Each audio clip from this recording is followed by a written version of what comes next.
मैं अलका ठाकुर हूं और आप सभी का अलका मेडिकल क्लासेस में स्वागत है। आज हम डिस्कस करने वाले हैं डायबिटीज़ मेलाइटस के बारे में। डायबिटीज़ मेलाइटस क्या होती है, पहले हम इसके इंट्रोडक्शन को देखेंगे कि आखिर ये क्या होती है। आप सभी इससे परिचित होंगे क्योंकि अक्सर ये बहुत सारे लोगों में होती है और आपके घर में भी किसी न किसी को ये प्रॉब्लम, ये समस्या रही होगी या फिर अभी है। ठीक है, तो सबसे पहले हम इसके इंट्रोडक्शन को देखेंगे। डायबिटीज़ मेलाइटस क्या है? डायबिटीज़ मेलाइटस एक ग्रुप है। किस चीज़ का ग्रुप? मेटाबॉलिक डिजीज़ का। अब यहाँ पे समझने वाली ये बात है कि मेटाबॉलिक डिजीज़ क्या होती है। मेटाबॉलिक डिजीज़ का मतलब होता है कि बॉडी में जो फंक्शंस होते हैं, जैसे कि बायोलॉजिकल फंक्शंस, डाइजेशन हो गई, हार्मोन्स का रेगुलेशन हो गया, उसको हम क्या बोलते हैं? उसको हम मेटाबॉलिक डिजीज़ बोलते हैं। ठीक है, और ये क्या, किस चीज़ की ग्रुप है? ये डिजीज़ मेटाबॉलिक डिजीज़ की ग्रुप है। इसके अलावा ये हेट्रोजीनियस डिसऑर्डर का ग्रुप है। यानी कि हेट्रोजीनियस डिसऑर्डर किसको हम बोलते हैं? मान लीजिए कि बॉडी में कोई एक टिश्यू है जो कि नॉर्मल, पूरे बॉडी में की टिश्यू कैसी होती है, जिस कंडीशन में जो टिश्यू होती है उसको हम बोलते हैं नॉर्मल। ठीक है, इसके अलावा अगर वो टिश्यू का शेप, साइज या फिर उसका अगर कलर चेंज होने लगे तो वो क्या हो जाएगी? तो वो एबनॉर्मल होने लगेगी।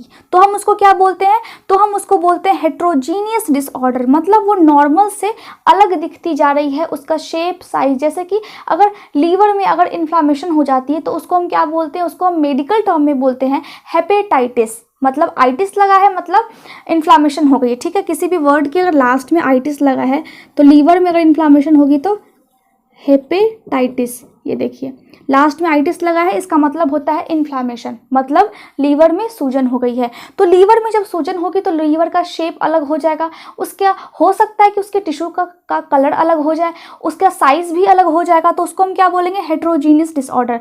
तो डायबिटीज़ क्या है? डायबिटीज़ मेटाबॉलिक डिजीज़ और हेट्रोजीनियस डिसऑर्डर का एक ग्रुप है। यानी कि टिश्यू का कलर भी चेंज होंगे, साथ में जो फंक्शंस है बॉडी की वो भी डिस्टर्ब होगी, जिसके कारण क्या हो सकती है? जिसके कारण डायबिटीज़ हो सकती है।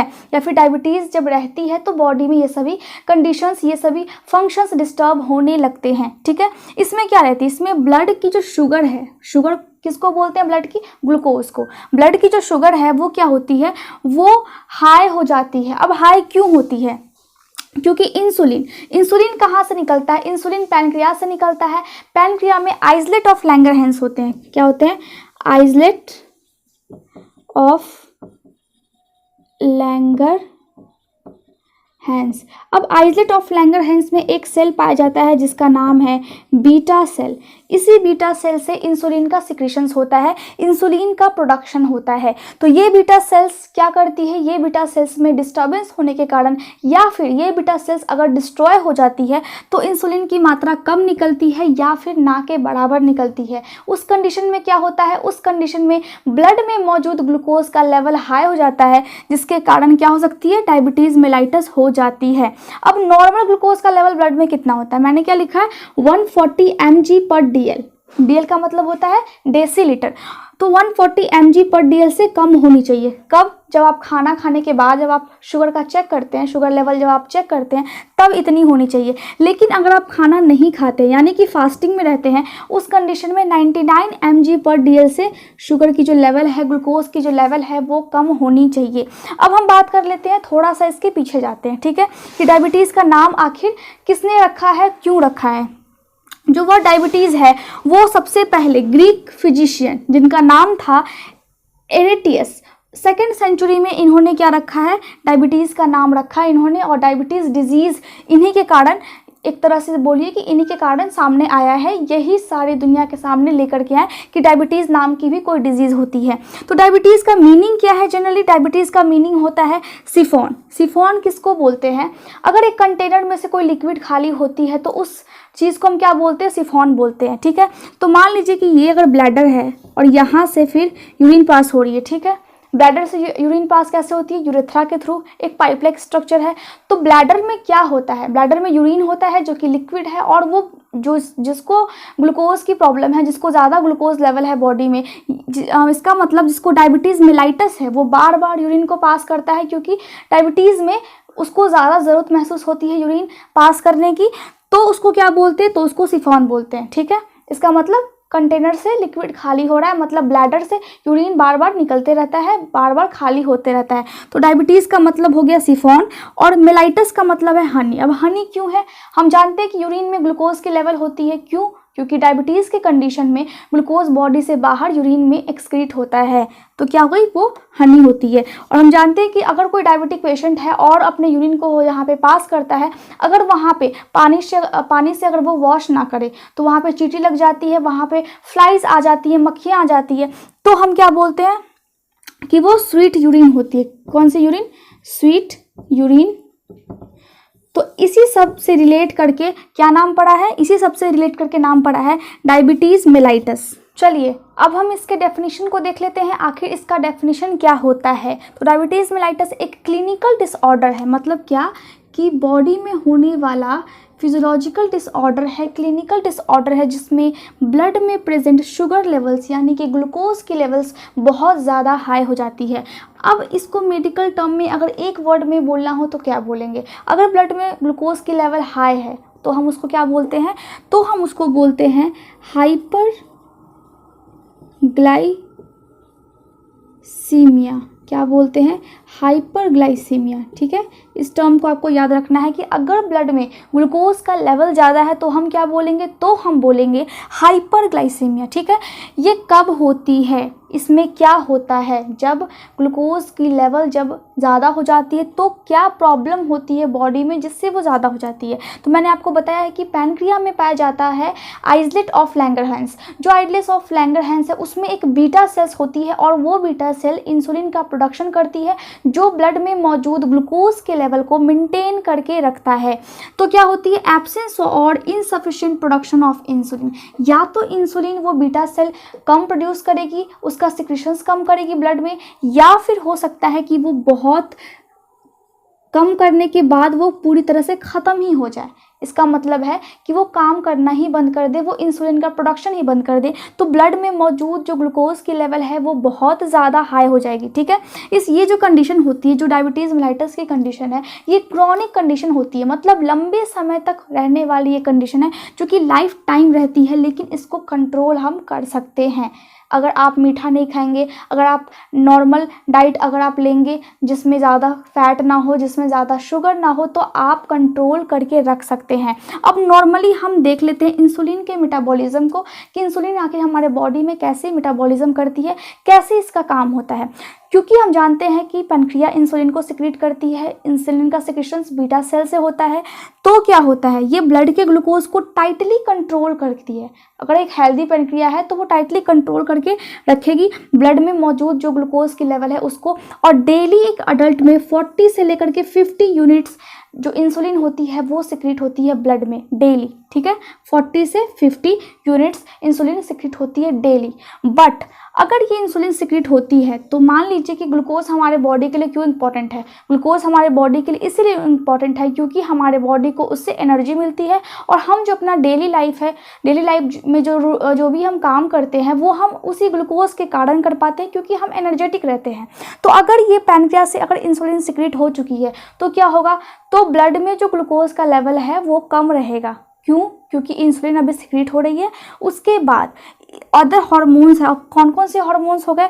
जो कि ग्लूकागॉन्स है, एपिनेफ्रिन है, ग्लूकागॉन्स भी पैनक्रियास से ही निकलते हैं। ठीक है, एपिनेफ्रिन है, ग्रोथ हार्मोन है, ग्रोथ हार्मोन पिट्यूटरी ग्लैंड से निकलता है, कॉर्टिसोल है जो कि एड्रिनल ग्लैंड से निकलती है, और सोमैटोस्टेटिन है जो कि पैनक्रियास से निकलती है। तो ये सभी ब्लड में मौजूद रहते हैं, ये सभी हार्मोन ब्लड में मौजूद रहते हैं। इनको हम बोलते हैं counter regulatory hormones. Counter regulatory hormones हम इनको क्यों बोलते हैं? क्योंकि ये जो इंसुलिन सिक्रीट हुई है अभी पैनक्रियास से, ठीक है, पैनक्रियास से इंसुलिन सिक्रीट हो गई, तो उस टाइम में क्या करती है, ये सभी हार्मोन्स ग्लाइकोजन को स्टिमुलेट करती है। ग्लाइकोजन बने इसके लिए बॉडी में स्टिमुलेशन पैदा करती है। तो ये ग्लाइकोजन क्या करता है? ये ग्लाइकोजन ब्लड के ग्लूकोज लेवल को, ब्लड के शुगर लेवल को ये हाई कर देता है। ये क्या करेगा? इसके बिल्कुल उल्टा काम करता है। अगर ये ब्लड के इंसुलिन अगर ये ब्लड के शुगर लेवल को, ग्लूकोज लेवल को कम करती है तो ये उसको हाई करता है। तो जब ये कम करती है, ये जब उसको हाई कर देता है तो एक तरह से नॉर्मलाइज हो जाता है, एक तरह से बैलेंस बन जाती है, और ब्लड में जो शुगर की लेवल है, जो ग्लूकोज की लेवल है वो एक तरह से अच्छे तरीके से रेगुलेट होती है, वो एक तरह से मेंटेन हो जाती है। ठीक है, तो अब मैं समझती हूँ कि आपको ये समझ में आ गया होगा कि कैसे हो रही है। इंसुलिन सिक्रीट हुई, ठीक है, इंसुलिन सिक्रीट हो गई तो ब्लड का जो ग्लूकोज का लेवल है वो फिर कम हो जाएगा। उसके बाद ग्लाइकोजन सिक्रीट हुआ। जब ग्लाइकोजन सिक्रीट हुआ तो ब्लड का लेवल हाई हो जाएगा। तो इंसुलिन और ग्लाइकोजन दोनों फिर आकर के बैलेंस क्रिएट कर लेते हैं। डायबिटीज़ के क्लासिफिकेशन को देख लेते हैं। डायबिटीज़ कितने टाइप की पाई जाती है? पहला क्या है डायबिटीज़ टाइप 1 डायबिटीज़, दूसरा क्या है टाइप 2 डायबिटीज़, तीसरा है जेस्टेशनल डायबिटीज़, चौथा क्या है प्री डायबिटीज़ और पांचवा है diabetes associated with other conditions. अब हम बारी बारी से इन सभी के बारे में डिस्कस करने वाले हैं। तो टाइप 1 डायबिटीज़ क्या होती है? टाइप 1 डायबिटीज़ 5 से 10% लोगों में पाई जाती है और इसको हम जुवेनाइल डायबिटीज़ भी बोलते हैं। ठीक है, जुवेनाइल डायबिटीज़ मतलब ये बच्चों में हो जाती है जिसमें पैनक्रिया बिल्कुल ही बंद कर देती है इंसुलिन को प्रोडक्शन करना, इंसुलिन का सिक्रीशंस करना, और इसमें क्या होती है जो बीटा सेल्स होती है उसका डिस्ट्रक्शन होना स्टार्ट हो जाता है। तो ये क्यों होती है? क्योंकि बीटा सेल्स का डिस्ट्रक्शन होना स्टार्ट हो जाता है जो कि पैनक्रिया में होती है और वही इंसुलिन को प्रोड्यूस करती है, वही इंसुलिन का सिक्रीशंस करती है। और जब ये चीज़ें हो जाती हैं, मतलब बीटा सेल जब डिस्ट्रक्शन हो जाता है बीटा सेल्स का, तो पैनक्रिया क्या करती है? पैनक्रिया या तो बहुत कम अमाउंट में इंसुलिन को सिक्रीट करेगी या फिर वो कम्प्लीटली उसको बनाना ही बंद कर देगी। मतलब इंसुलिन ख़त्म, एकदम ना के बराबर रहेगा ब्लड में, जिससे कि ब्लड में मौजूद ग्लूकोज का लेवल ऑटोमेटिकली बहुत ज़्यादा हाई हो जाएगा। टाइप 1 डायबिटीज़ के क्या क्या कारण है? तो इसका एग्जैक्ट कारण की अभी तक कोई भी जानकारी नहीं है, लेकिन कुछ रिस्क फैक्टर हो सकते हैं। कौन कौन से रिस्क फैक्टर हो सकते हैं? पहला क्या है फैमिली हिस्ट्री। अगर किसी फैमिली में उसके माता पिता को डायबिटीज़ की प्रॉब्लम है तो हो सकता है कि उसके आने वाले जनरेशन में उसके बच्चों में ये प्रॉब्लम हो जाए। ठीक है, वायरस जो कि पैनक्रिया को इंजर्ड कर देते हैं, पैनक्रिया में इन्फेक्शन फैला देते हैं, या फिर पैनक्रिया में कोई इन्फ्लामेशन हो जाती है, सूजन हो जाती है, जिससे वहाँ के टिश्यू, वहाँ के सेल्स डैमेज हो जाते हैं। उस कंडीशन में अगर कोई व्यक्ति बहुत ज़्यादा अल्कोहल का कंजम्पशन करता है, बहुत ज़्यादा शराब पीता है, उस कंडीशन में हो सकती है टाइप 1 डायबिटीज़। या फिर removal of pancreas by surgery. अगर किसी कारण से पैनक्रिया को सर्जरी करके रिमूव कर दिया गया है, हो सकता है कि उसमें इन्फेक्शन हो सकता है कि उसमें कैंसर के सेल का डेवलपमेंट होने लगे, तो उस कंडीशन में पैनक्रिया को अगर डॉक्टर्स रिमूव कर देते हैं तो बॉडी में इंसुलिन की कमी हो जाती है और टाइप 1 का मैं कॉज बता रही हूँ, तो टाइप 1 डायबिटीज़ होने के चांसेस हो सकते हैं।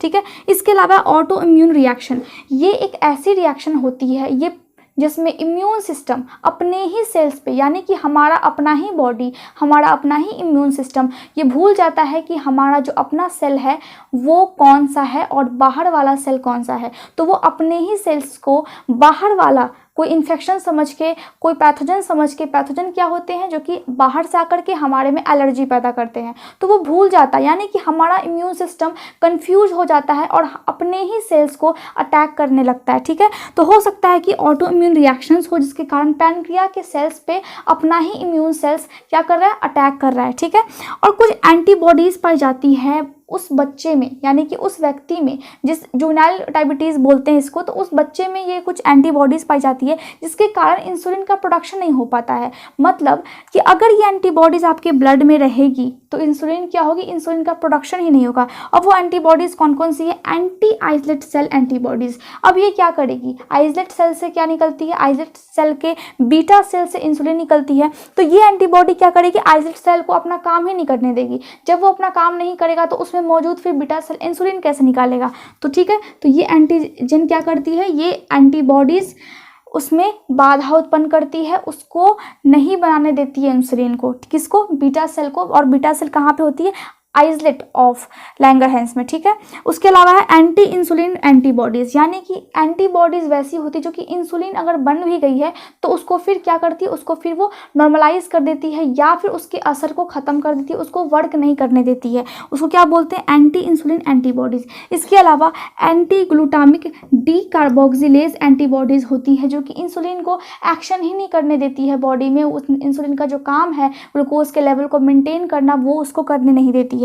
तो ये सभी एंटीबॉडीज़ ब्लड में होती है, किसी व्यक्ति के, किसी आदमी की अगर ये ब्लड में अगर ये सभी एंटीबॉडीज़ होगी तो क्या होगा, इंसुलिन अगर बन भी गया है पैनक्रियास से तो वो ब्लड में अपना एक्शन, अपना काम नहीं कर पाएगा, ये सभी उनको रोक देती है, जिसके कारण क्या हो जाता है, जिसके कारण टाइप 1 डायबिटीज़ होने के चांसेस होते हैं और टाइप 1 डायबिटीज़ फिर धीरे धीरे ग्रो करके टाइप 2 डायबिटीज़ में भी कन्वर्ट हो सकती है। चलिए सेकंड हम देखते हैं टाइप 2 डायबिटीज़ क्या होती है। टाइप 2 डायबिटीज़ 90 to 95% लोगों को होती है, ठीक है।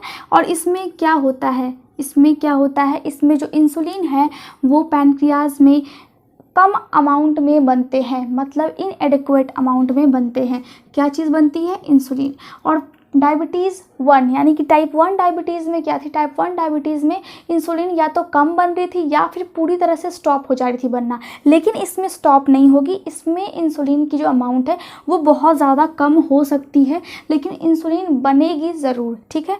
अब टाइप 2 डायबिटीज़ में 2 कंडीशन हमें देखने को मिल सकते हैं। पहला क्या होता है, इंसुलिन रेजिस्टेंस। इंसुलिन रेजिस्टेंस का मतलब है कि अगर ये सेल है, ठीक है, तो ये सेल होती है हमारी, बहुत सारे सेल्स मिलकर के टिश्यू बनते हैं और बहुत सारे टिश्यू मिलकर के ऑर्गन्स का निर्माण करते हैं, बहुत सारे टिश्यू मिलकर के ऑर्गन्स बनाते हैं, ठीक है। तो ये सेल है, ये सबसे छोटी स्ट्रक्चर है हमारे बॉडी की। इसके बाहर क्या रहेगी, इसके बाहर इंसुलिन तो रहेगी लेकिन इसके अंदर नहीं आ पाएगी, मतलब ये ब्लॉक हो जाएगा। तो जब सेल के अंदर ही नहीं आ पाएगी तो बॉडी में एनर्जी का काम कहाँ पे होता है, एनर्जी, बहुत सारे सेल्स होते हैं और बहुत सारे सेल्स मिलकर के टिश्यू बनते हैं। तो मान लीजिए कि अगर ये एक सेल है, फिर बगल में दूसरा सेल है, फिर बगल में तीसरा सेल है, तो सभी सेल्स के अंदर में अपनी अपनी फंक्शंस होती है। एटीपी यहाँ पे रहता है। एटीपी क्या होता है, एटीपी एनर्जी का सोर्स है। तो यहाँ पे सारे जो ऑर्गेनेल्स है, जो सेल्स के जो ऑर्गन्स होते हैं उसको हम बोलते हैं ऑर्गेनेल्स। तो सारे जो ऑर्गेनेल्स है वो इसके अंदर होते हैं, ठीक है। तो बाहर से जब इंसुलिन अंदर जब नहीं आ पाएगी तो क्या होगा, तो बाहर तो इंसुलिन होगा, यानी कि पैनक्रिया इंसुलिन तो सिक्रीट कर रही है, इंसुलिन का प्रोडक्शन कर रही है, लेकिन हमारा जो सेल्स है, हमारा जो टिश्यू है उसको यूज़ नहीं कर पा रहा है। उस कंडीशन में क्या होगा, उस कंडीशन में टिश्यू की सेंसिटिविटी खत्म हो जाएगी इंसुलिन के प्रति। तो क्या होगा, तो पैनक्रिया और ज़्यादा अमाउंट में इंसुलिन बनाना स्टार्ट कर देगी, जिससे क्या होगा, जिससे इसको सेल्स को तो इंसुलिन नहीं मिल रही है लेकिन पैनक्रिया का जो इंसुलिन है वो धीरे धीरे कम हो जाएगा, यानी कि ब्लड में ग्लूकोज का लेवल ज़्यादा हो जाएगा। क्योंकि यहाँ पे अंदर में क्या है, यहाँ पे अंदर में ग्लूकोज तो बनेगा लेकिन यहाँ पे इंसुलिन नहीं होगा, तो फिर वो एक तरह से नॉर्मलाइज कैसे हो पाएगा, ठीक है। दूसरा क्या है, दूसरा है कि डिक्रीज इंसुलिन प्रोडक्शन। दूसरा ये कंडीशन है कि पैनक्रिया खुद ही इंसुलिन बनाना कम कर दे, उसमें से सिक्रीशंस ही कम हो जाए। पहला क्या था, पहला था कि पैनक्रिया इंसुलिन तो बना रही है लेकिन सेल्स के अंदर वो नहीं जा पा रही है, सेल्स उसको यूज़ नहीं कर पा रहा है, टिश्यू की सेंसिटिविटी उसके प्रति खत्म हो गई है। लेकिन दूसरे में क्या है कि पैनक्रिया खुद ही उसको नहीं बना पा रही है, ठीक है। तो इन दोनों कंडीशन में से क्या होती है, जब ये वाली कंडीशन होती है, जब इंसुलिन रेजिस्टेंस की कंडीशन होती है तो धीरे धीरे क्या होता है, तो धीरे धीरे ब्लड में ग्लूकोज का लेवल हाई हो जाता है। और जब ब्लड में ग्लूकोज का लेवल हाई होगा तो ऑटोमेटिकली इंसुलिन की जो अमाउंट है, इंसुलिन की जो लेवल है ब्लड में वो कम हो जाएगी, और जिससे क्या होगा, टिश्यू सभी इरिटेट होकर के क्या हो जाएंगे, डायबिटीज़ की कंडीशन आ जाएगी। तो पैनक्रिया पे अफेक्ट पड़ेगा और फिर टाइप 2 डायबिटीज़ हो जाएगी। अब कौन कौन से ऐसे रिस्क फैक्टर है जिसकी वजह से टाइप 2 डायबिटीज़ होती है, तो हम देख लेते हैं। हेरिडिटी, ठीक है, इसका मतलब है कि ये एक फैमिली बैकग्राउंड से फिर दूसरे जनरेशन में फिर जा सकती है, ठीक है। तो ये इस पर भी डिपेंड करती है। ओबेसिटी या ओवरवेट, बहुत ज़्यादा मोटापे के कारण या फिर ओवरवेट के कारण। फिजिकल इनएक्टिविटी, फिजिकल इनएक्टिविटी का मतलब है कि अगर आप एक्सरसाइज नहीं करेंगे, अगर आप ज़्यादा मूव नहीं करेंगे, अपने सेल्स, आपके जो सेल्स है वो फिर क्या होगी, वहाँ पे ऑक्सीजन की कमी हो जाती है जनरली। अगर आप एक्सरसाइज नहीं करते हैं, अगर आप अच्छे से, अगर आप वर्कआउट नहीं करते उस कंडीशन में भी क्या होती है, उस कंडीशन में भी इंसुलिन की जो अमाउंट है वो कम होने लगती है। हाई फैट डाइट अगर आप लेंगे उस कंडीशन में, अगर कोई व्यक्ति अल्कोहल बहुत ज़्यादा पीता है उस कंडीशन में हो सकती है। हाई बीपी यानी कि हाई ब्लड प्रेशर अगर लंबे समय तक रहे तो डायबिटीज़ के साथ साथ क्या हो सकती है, आँखों में भी प्रॉब्लम आ सकती है, पूरे बॉडी में प्रॉब्लम आ जाती है वैसे हाई बीपी के होने से। उसके अलावा हाई कोलेस्ट्रॉल लेवल अगर होगी उस कंडीशन में, प्री डायबिटीज़ की कंडीशन, यानी कि नॉर्मल कितनी होनी चाहिए, ग्लूकोज की जो लेवल है नॉर्मल कितनी होनी चाहिए, जो जितनी नॉर्मल होनी चाहिए, अगर जितनी नॉर्मल, बहुत ज़्यादा कम भी नहीं, बहुत ज़्यादा भी नहीं, ठीक है। इसका मतलब है कि जो नॉर्मल लेवल है ग्लूकोज की ब्लड में उससे ये ज़्यादा होती है, लेकिन जो डायबिटीज़ में जो लेवल होती है, यानी कि अगर 200 से क्रॉस ये नहीं करती है तो उस कंडीशन को हम बोलते हैं प्री डायबिटीज़। मतलब नॉर्मल ग्लूकोज लेवल से ब्लड में ग्लूकोज ज़्यादा तो है लेकिन डायबिटीज़ की अभी कंडीशन नहीं आई है, उसको हम क्या बोलेंगे, प्री डायबिटीज़।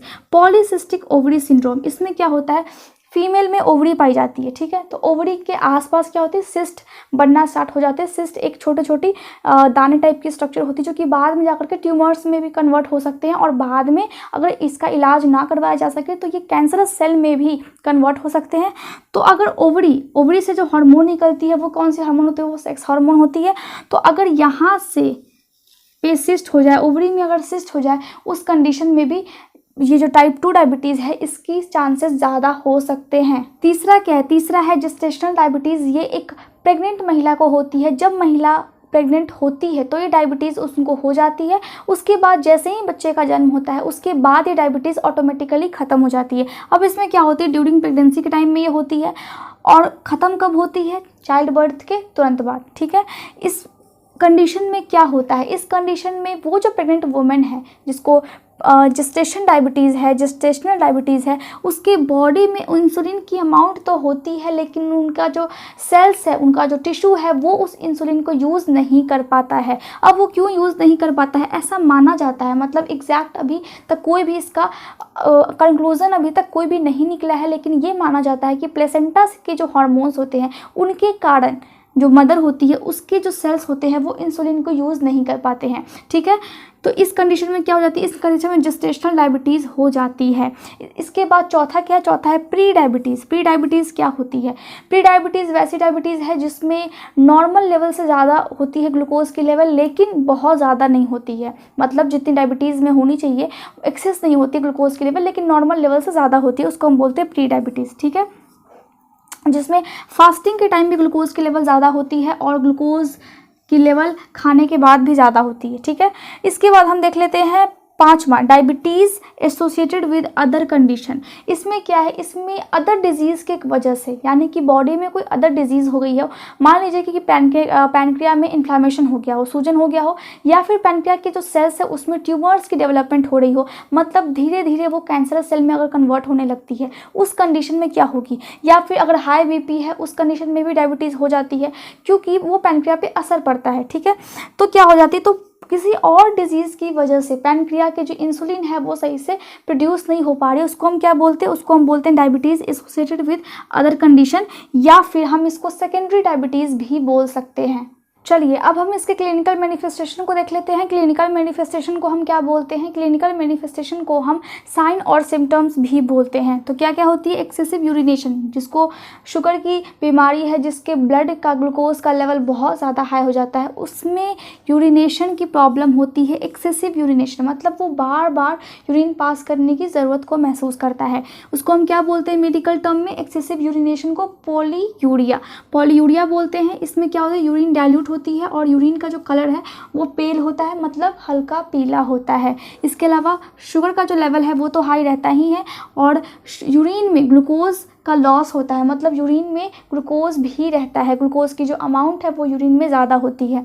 डिहाइड्रेशन हो जाती है, ज़्यादा यूरिनेशन अगर होगी किसी व्यक्ति को तो डिहाइड्रेशन हो जाएगी, मतलब पानी की कमी हो जाएगी। अगर पानी की कमी होगी तो उसको प्यास ज़्यादा लगेगा, जिसको हम मेडिकल टर्म में क्या बोलते हैं, पॉलीडिप्सिया, मतलब इंक्रीज थर्स्ट अगर होती है, बहुत ज़्यादा अगर प्यास लगती है तो एक वर्ड में हम क्या बोलेंगे, पॉलीडिप्सिया, ठीक है। तो क्या हुआ, अगर यूरिन पास करेगा तो उसको डिहाइड्रेशन होगी और उसको प्यास भी ज़्यादा लगेगी। इसके अलावा जब ग्लूकोज की जब लेवल ब्लड में बहुत ज़्यादा हाई हो जाती है, जिसके कारण प्रोटीन, फैट और कार्बोहाइड्रेट मेटाबॉलिज्म पे भी अफेक्ट होता है, वो भी डिस्टर्ब होने लगते हैं, ठीक है।